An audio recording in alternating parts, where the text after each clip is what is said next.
Hadi buyurun şahane bir sabunu birlikte yapalım. Bu sabunu yaptığınızda ilk kullanımdan itibaren cildinizin nasıl aydınlandığını, beyazladığını, lekelerin gittiğini ve cildinizin gerildiğini gördükçe bunu her gün kullanmak isteyeceksiniz.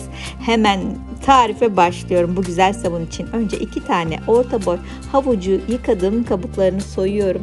Havuçtaki A ve C vitamini, beta-karoten ve folik asit cilt hücrelerinin güçlenmesini sağlıyor ve daha yeni hücrelerin oluşumunu destekliyor. Cildiniz canlı, pırıl pırıl, parlak olmuş oluyor arkadaşlar. Havucu yiyin, havuç suyunu cildinize sürün, faydalarına inanamayacaksınız. Havucu doğradım, bir kenara aldım. Şimdi bir tane de limon aldım arkadaşlar. Limonun da kabuğunu bir güzel yıkadım. Bunu bölüyorum, şöyle küçük parçalar haline getiriyorum. Kabuğuyla beraber kullanacağım. Yüksek oranda C vitamini var. Cildimi dedim ya çok güzel aydınlatacağım, lekeleri gidereceğim. O yüzden havuç ve limon bir araya geldiğinde gerçekten cilt lekelerini gidermede, aydınlatmada, gözenekleri sıkılaştırmada çok etkili olmuş oluyor. Böyle bir öğütücünüz varsa hazırlamak çok basit oluyor. Yoksa bir çırpıcıda da aynı işlemi yapabilirsiniz, ezebilirsiniz. Şimdi sıcak su, yaklaşık yarım çay bardağı ölçüsünde sıcak su ilavesi yapıyorum. Hem karışım daha iyi özünü vermiş oluyor, hem de daha böyle yoğun bir kıvam alıyor. Suyunu çok güzel bırakıyor havuç ve limon ve limon kabuğu. Şimdi bunu bir güzel öğüttüm arkadaşlar. Süzeceğim, başka bir kaba alacağım. Yani böyle tamamıyla alacağım. Daha doğrusu süzme işlemi yapmayacağım da hepsini kullanacağım. Yani limonun kabuğunu da kullanıyorum, suyunu da, havucu da, böyle bir bütün halinde çok güzel bir karışım elde ettim. Sadece bunu da cildime sürerek çok güzel etkiler elde edebilirim ama biz güzel bir sabun yapıyoruz.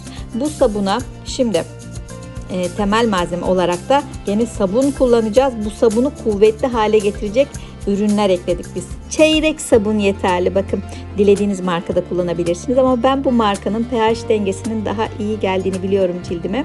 O yüzden böyle bu markadaki sabunu tercih ediyorum. Elinizde hangi sabun varsa, yüzünüze uygulayabildiğiniz onu kullanabilirsiniz. Yaklaşık 6 yemek kaşığı sabun rendesiyle hazırladığım havuç ve limon karışımını birlikte şöyle bir karıştırdığım güzel homojen bir kıvam hali almış oldum. Şimdi bunu benmari usulü çözdüreceğim, biraz eriteceğim. O yüzden bir tencerenin içerisine temiz bir bez koydum. Üzerine 2 bardak oda sıcaklığında su döktüm ki böyle dibi tutmasın, yapışmasın, kendiliğinden çözünsün.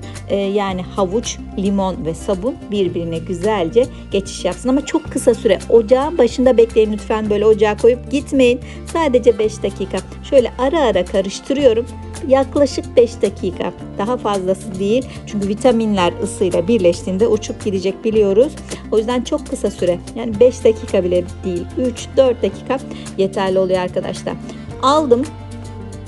Sonrasında biraz bekledim, ılıdı. Şimdi üzerine biraz da limon suyu ekleyeceğim ben. Eklemek zorunda değilsiniz ama limon suyu 1 yemek kaşığı daha eklediğimde görüyorum ki lekeler çok daha güzel açılıyor.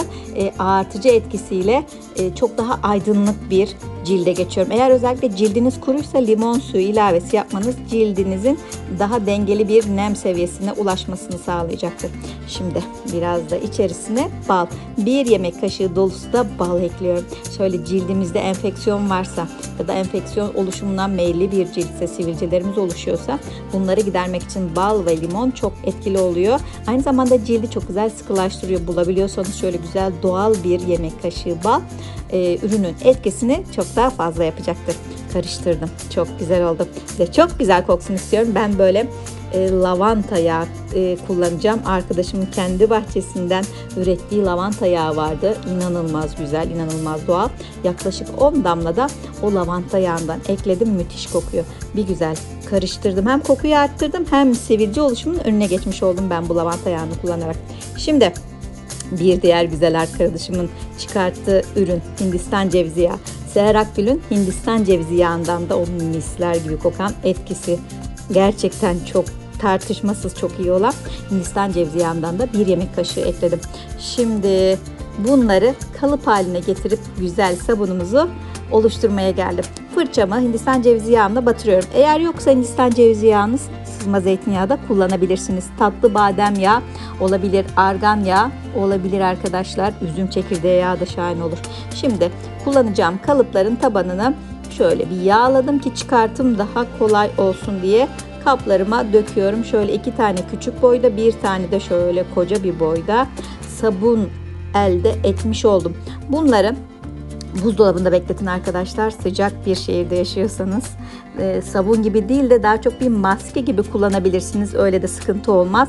Avucunuza alıp yumuşatıp sürebilirsiniz. Ama ben sabun formunda kullanmayı daha çok seviyorum. Hem buzdolabında beklediğinde böyle soğuk soğuk cildime uyguladığımda kan akışının daha güzel hızlandığını, cildimin daha böyle aydınlık hale geldiğini görüyorum. O yüzden ben tariflerimi çoğunlukla buzdolabında muhafaza etme taraftarıyım. 3 tane güzel kalıp doldu. Şimdi bunu buzluğa gönderelim. Birkaç saat sonrasında zaten istediğimiz forma gelmiş oluyor. Şöyle taze taze buzluktan çıkarttım, bakın. Buzluk rafına yerleştirdiğimde hem de diğer ürünlerle koku teması kesilmiş oluyor. Ben bu şekilde aldım. Bir tahtanın üzerine koydum. Şimdi çıkartalım bu güzel havuçlu limonlu sabunlarımızı nasıl uygulayacağız arkadaşlar. Dediğim gibi buzdolabında tutun. Bakın kalıpları da çok güzel oldu. Çıkartması da böyle oldukça pratik. Hemen ellerime sürüyorum. Bir damla suya batırıp uygularsanız daha güzel form aldığını, daha güzel sabun kıvamına geldiğini görürsünüz. Ellerime sürüyorum. O arada yüzüme de uyguluyorum. Bu tarifi tüm cildinizde kullanabilirsiniz. Ama göz altlarınıza çok yakın girmeyin. Neden? Limon kullandık. Göz altlarımız daha ince bir dokuda. Orayı biraz zedelemeyelim. Ayrıca bunu bir güzel sürün. 5 dakika yüzünüzde bekletin. Sonra bir fırçanız varsa onunla ovalayın. Lekelerin nasıl açıldığını, cildinizin nasıl beyazladığını görünce çok beğeneceksiniz ve en önemlisi akşam uyguluyoruz. Bu tarifi kesinlikle akşam uyguluyoruz. Çünkü cildimizi açtık, bakın pürüzsüz hale getirdik. Ölü deriyi sıyırıp attık. Gündüz uygularsak, sonra gün ışığıyla muhatap olursak cildimizde lekeler daha çok oluşur. Şimdi bakın ellerimdeki farkı görüyorsunuz. Uygulama yaptığım el anında beyazlıyor. Siz de kullanır kullanmaz farkı göreceksiniz. İsterseniz benim yaptığım gibi önce tek bir elde kullanın ki etkiyi görün. O zaman daha çok böyle seve seve kullanırsınız. Faydanın ne kadar çok olduğunu gördüğünüzde daha istekle kullanmaya devam edersiniz. Bunu ne sıklıkta kullanalım? Cildinizin ihtiyacına bakın arkadaşlar. 2 güne bir kullandığınızda eğer güzel sonuçlar alıyorsanız bu şekilde devam edin. 2 hafta boyunca kullanmaya devam edin. Sonrasında farklı bir ürüne geçiş yapabiliriz.